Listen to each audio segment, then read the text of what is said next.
Chicago Tonight, Black Voices is made possible in part by Fifth Third Bank and by the support of these donors.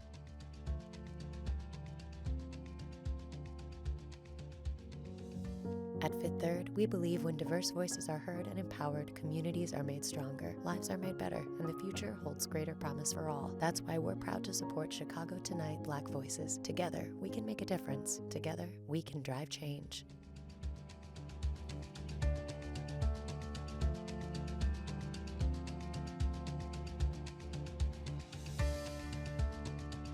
Good evening and welcome to Chicago Tonight Black Voices. I'm Brandis Friedman, and thanks for sharing part of your weekend with us. On the show tonight, it's the technology that cops say help them track gunfire, but critics say the ShotSpotter technology is missing the mark. After 3.5 years, a teacher's strike and a pandemic, Chicago's top educator says it's time to move on. It's a story many Chicagoans know, but since the Oscar-nominated film Judas and the Black Messiah was released, more people are learning about the life and death of Fred Hampton Sr. We talk with his widow and his son.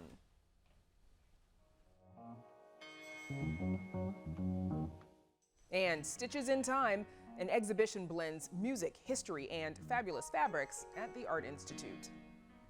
First off tonight, the Chicago Police Department's use of the acoustic gunfire detection system ShotSpotter has come into sharp focus in recent weeks, in particular after 13-year-old Adam Toledo was shot to death by an officer responding to the technology's alerts in March. A new study by Northwestern University's MacArthur Justice Center found that 86% of police deployments responding to ShotSpotter alerts resulted in no reports of any crime, leading to questions of its value in violence reduction. And Monday, a coalition of nonprofits represented by the MacArthur Justice Center filed an amicus brief in a pending murder case that relies on ShotSpotter evidence. Joining us to talk about ShotSpotter's use in Chicago are Martinez, a congressional organizer with Live Free Chicago, a faith-based organization working against mass incarceration and violence.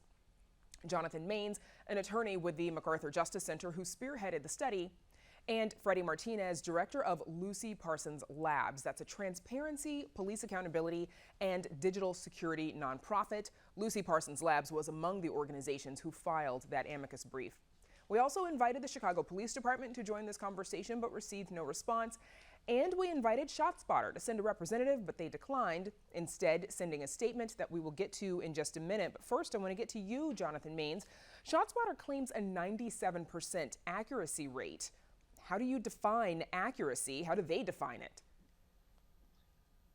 I honestly don't know. I don't understand how they get to a 90% accuracy rate when what we found using City of Chicago data is that 86% of the time when the police respond to a ShotSpotter alert, they don't find anything, no evidence of any crime or any other reportable incident. And so I don't understand where they get those numbers from. What we do know is that ShotSpotter has never done a properly validated study to see how often the system is triggered by things like firecrackers or construction noises or helicopters. So it seems to me that it's very possible that a lot of these alerts, most of these unfounded alerts, are the system responding to other loud noises that you have in a city like Chicago and are sending the police out thinking that there's gunfire when there's probably nothing. And as you were speaking, we're looking at some video of some of CPD's strategic decision command centers. That is where the ShotSpotter technology is usually hubbed, along with some other technologies. FREDDY Martinez, your objections to ShotSpotter are not just about the system's accuracy, but more about the organization's belief that it contributes to an over-policing in Black and brown neighborhoods. Can you tell us more about why that's what you think? Absolutely. ShotSpotter is not found in any majority white neighborhoods. Obviously, we know that that's not the case, that there's no gun violence in these neighborhoods. So what happens realistically is that you have police officers, really thinking that there's gunfire, racing to the scene of where Black and brown people are, hanging out, going about their lives, and really just thinking that everyone is an armed suspect. It's quite dangerous. And it leads to very harmful interactions, which is one of the things that we saw with the Adam Toledo case. If it wasn't for ShotSpotter, if it wasn't for the high risk foot chase, then maybe, that child would still be alive today. Martinez, Myrick, how do you think, or how do people who, live in these communities where the ShotSpotter exists, how do they feel about that technology being there? We feel that it's ineffective. We're still dying when police officers come on the scene. ShotSpotter does nothing but monitor and surveillance Black communities. It doesn't bring them or make them safe. So in a statement, ShotSpotter said, quote, ShotSpotter's highly effective technology with a 97% accuracy rating nationwide is a vital tool for law enforcement to render rapid assistance to gun violence victims, reduce violent crime, helping to bring peace to communities suffering from persistent gun violence. Now, Jonathan, your research found that 40,000 reports from ShotSpotter did not result in crime reports, and that there were only, I think it was about 5,000 incidents that actually did lead to a police record. What would a good efficacy rate look like for a system like this? Have to be much higher. 60 times a day, the system is sending the police out into Black and brown neighborhoods, thinking that somebody's armed and has just fired a gun, and then they find nothing. I mean, imagine being, on the corner or on the street when the police descend, thinking that you have a gun and are, shooting. It creates a really dangerous situation. And the claim that it makes communities safer, there was actually just a study published by Johns Hopkins on Friday, not us, Johns Hopkins, that looked at ShotSpotter in 68 counties over 17 years, and it found absolutely no reduction in homicides or even homicide arrests from firearm homicides over that time. So there really isn't evidence that it makes communities safer, which kind of stands to reason if it's sending police out on sort of wild goose chases so often. And this is all just responsive. It's all reacting to after the shots are fired. It's not reducing the causes of gun violence in our communities. And your report referred to, and something you mentioned earlier, was generating no evidence of gunfire or gun-related crime. What does that mean? What do the officers find when they get to the area where the ShotSpotter deployed them? Well, it seems like 86% of the time they find nothing. We actually were pretty conservative. We count things like unlawful possession of a weapon. If they find someone on the scene who has an illegal gun, that doesn't mean that they fired it. It's possible that there were no shots fired, but to be sort of conservative with our study, we counted those as part of the 10% or so that are gun related incidents. So 9 times out of 10, the police aren't recording any gun incident. Martinez, what do you think that $33 million, that's the contract that the city has with ShotSpotter over 3 years, what could that $33 million be spent on? Is it worth the ShotSpotter technology? Absolutely. $33 million is a lot to be invested into the Black community, since that's where they're mostly deployed to. That $33 million could be allocated towards preventative services, holistic mental health services, hospital-based services. Centering policing has not been seen as effective to deter crime or to keep people safe. And so that $33 million could go towards preventative services that could potentially save lives. FREDDY, your organization was among the 3 that are filing the amicus brief on a separate case. Why do you all believe that the ShotSpotter evidence should be excluded in that case? Sure. We have scientific standards for evidence that should be included in a court case. DNA evidence is reliable, but that's because people have spent decades testing it. And including one of the arguments we make is that including this evidence doesn't meet a scientific standard and really can't be included in a court case. We wouldn't want DNA evidence being included if it's wrong 9 times out of 10, and why would we allow this technology to also be included? So that's one of the main arguments that we're raising.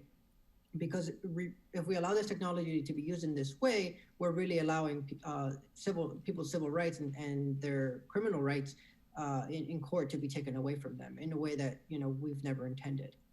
Martinez, does your organization think that that this ShotSpotter technology contributes to the over-policing of Black and brown communities, or does it help with maintaining or having a police presence in those communities? Absolutely. Like I mentioned before, it just over surveillances Black communities. It over monitors them. We're sending police in with high risk, they're with heightened senses, racing into these different situations that, again, like Freddie and Jonathan both stated, a gun may not have been fired, but yet we're sending officers into these communities with desensitized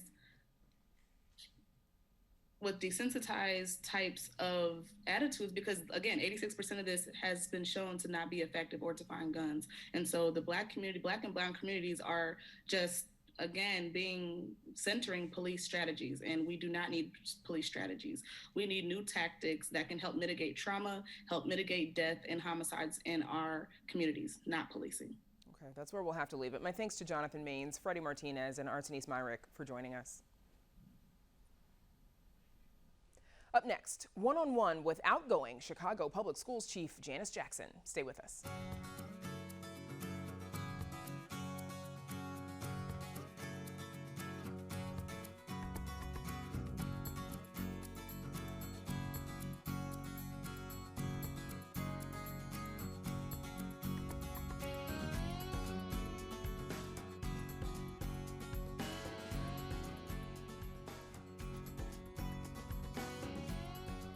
Chicago Public Schools CEO Janice Jackson will be leaving her job at the end of June.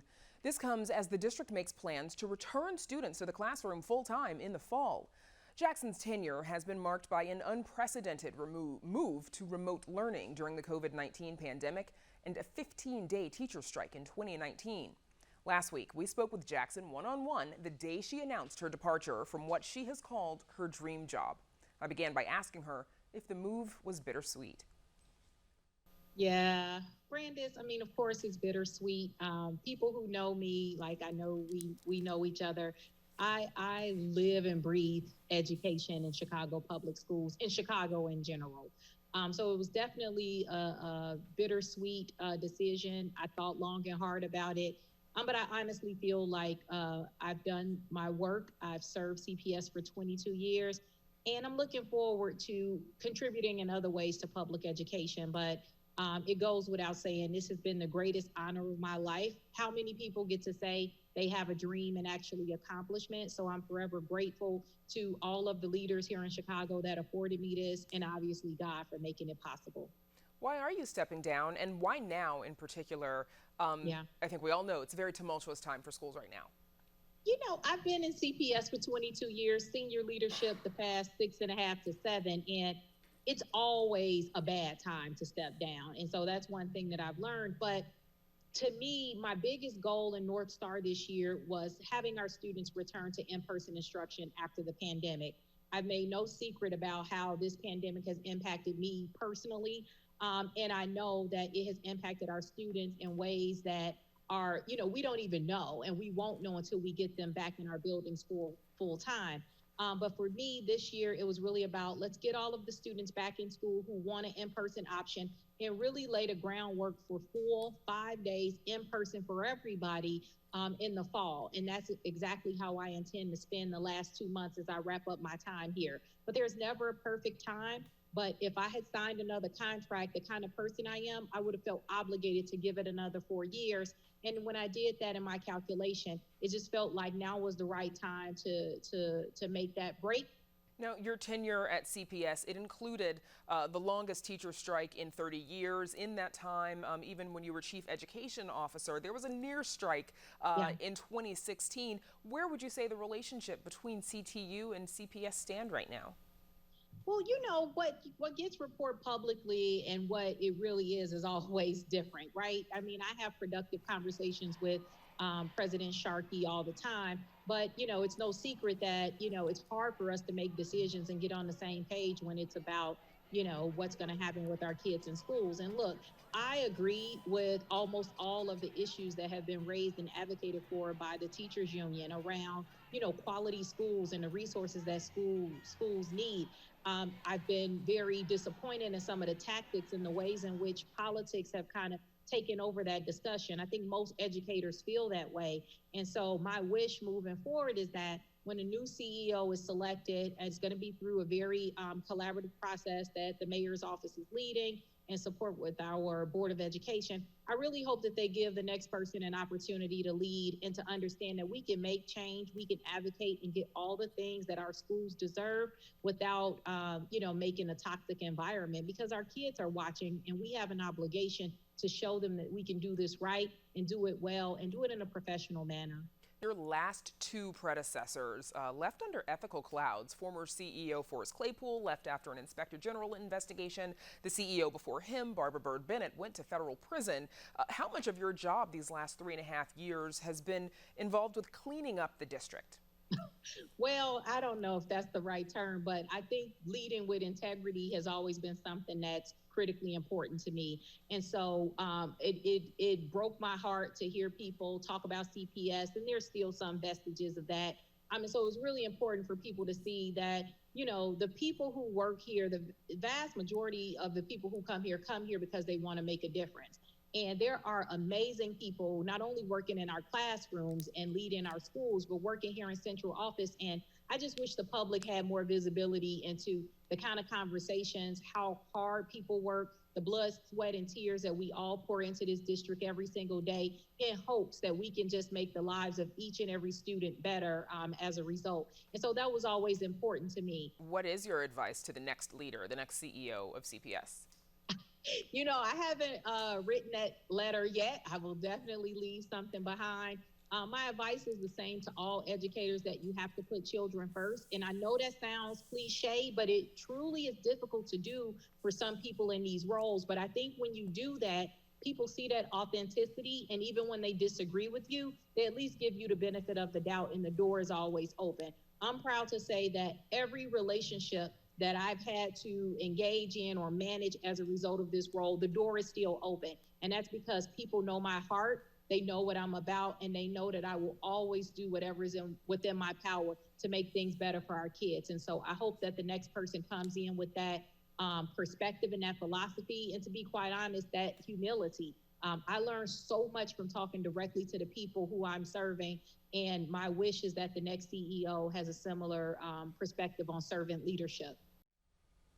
Again, that was a portion of our interview with school CEO Janice Jackson from last week. You can watch our entire conversation, including her thoughts on working with Mayor Lightfoot, on our website. The film Judas and the Black Messiah tells the story of how Fred Hampton led the Chicago chapter of the Black Panther Party and the circumstances surrounding his death in 1969. Hampton's family, his son Fred Jr., and fiancée Akura Njeri, served as cultural consultants for the film. I sat down with them to talk about their experience working on the film and what it means for Hampton's legacy. Mother Akua, we know that Daniel Kaluuya won the Oscar 2 weeks ago. He and Lakeith Stanfield were both nominated in that category. Was it symbolic for you that Daniel is the actor who won? It was symbolic for me, that whole movie. They had such great actors and actresses, from Daniel, Lakeith, Dominique, and I can't name all of them, Jake Winter's mom. I mean, everybody it was on point. Lakeith Stanfield was so wonderful. I told him, I said, we won set. And I said, oh, you did that thing, but I can't hug you because you on deal. You know what I'm saying? But Daniel, I knew from the start that he would have it just from his life experiences. And we met with him here at the Hampton House. And they came and we had a 6 or 7 hour meeting. And things that people may take for granted, like different dynamics, like the body language, aside from the roles, the script, how you draw, who would draw the gun first, different dynamics.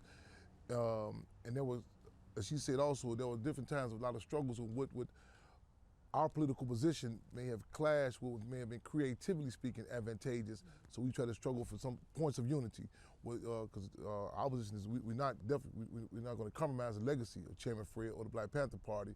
Mother Akua, a lot of people saw this movie and began to understand the Fred Hampton Sr. story, and then, of course, to learn more about the Black Panther Party itself. What do you want people to know about the Black Panther Party? What do you want them to take away from that movie? The movie is able to talk to more people than we ever can, or any organization can individually, because we're clear that the media has had a whiteout on keeping this message out. This was an organization, a revolutionary political organization that went toe-to-toe against this government in the interests of the people when it wasn't popular, when it wasn't a fad, you know what I'm saying? I think the legacy, and Chairman Fred Jr. said, is more important than our lives, because the legacy will be here after we dead and gone. And a truthful, factual account of what the Black Panther Party was and did is very important. When you look around at the police brutality that we're still witnessing, what are your thoughts? Our position is in our community that every day is a September 11 for us. In fact, we say police brutality is a euphemism. It's actually police terrorism. Yes. Our communities are terrorized. We rejoice in a victory, but we don't get comfortable with it. Our battle still continues. We can't get comfortable and say, oh, we've won this, we've won this. We accept the victories, but it's not the end of the struggle. Fred Hampton Jr., who also bears the moniker Chairman Fred, and Mother Akua say they continue the work of the Panthers through the Black Panther Party Cubs. They also say the GoFundMe to raise money to save the Hampton House got quite a boost after the film's release. He says the money they raised will go towards restoring the building and programs to support the community. History and music and photography are all stitched together in a show at the Art Institute. Chicago Tonight visited the pandemic-delayed exhibition, and producer Mark Vitale has the story behind these Technicolor textiles.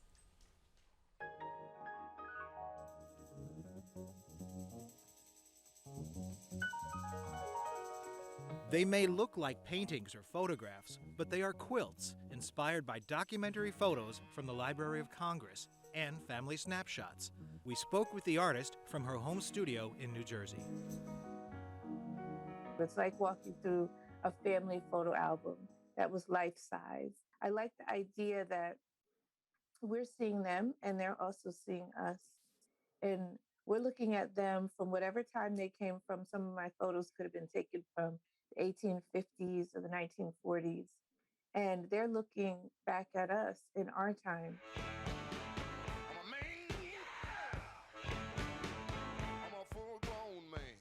Bisa Butler and her husband, a longtime DJ, curated a Spotify playlist of songs to complement each artwork.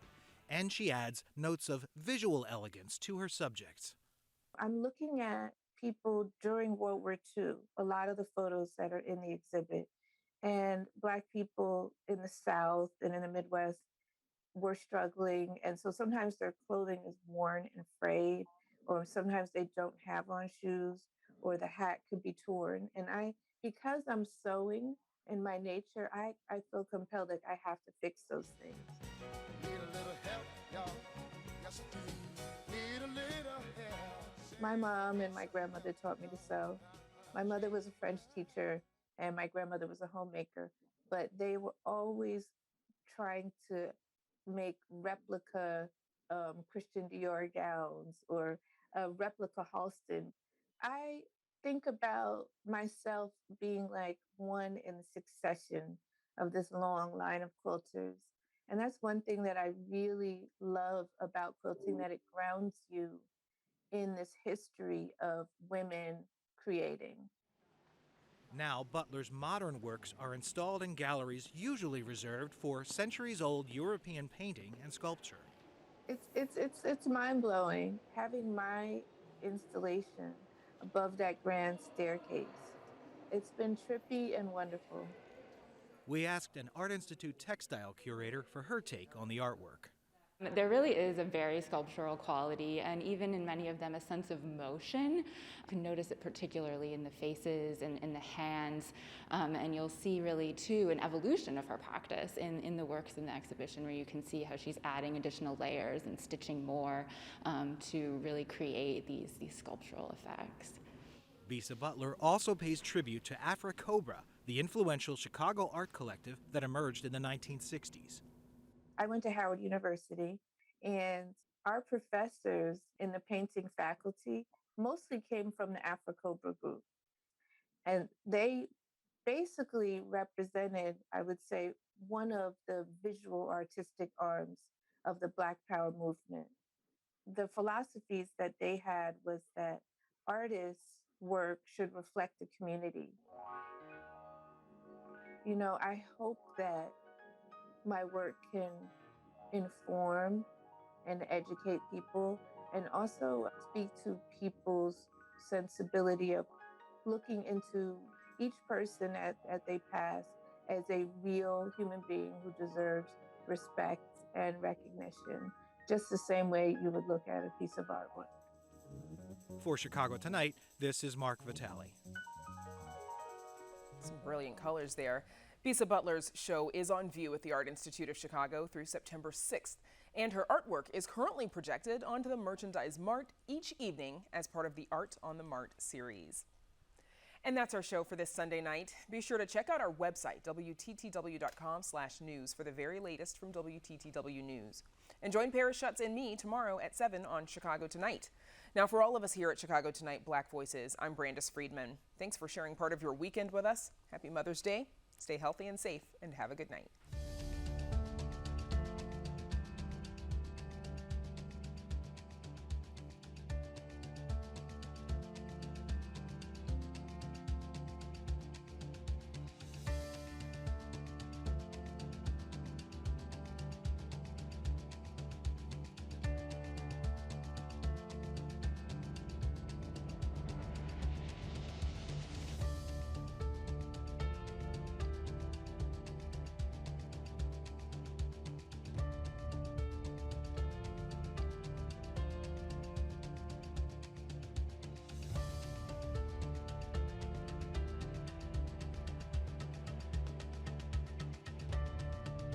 Closed captioning for this program is made possible by Robert A. Clifford and Clifford Law Offices, pleased to give back to the community through numerous charitable initiatives.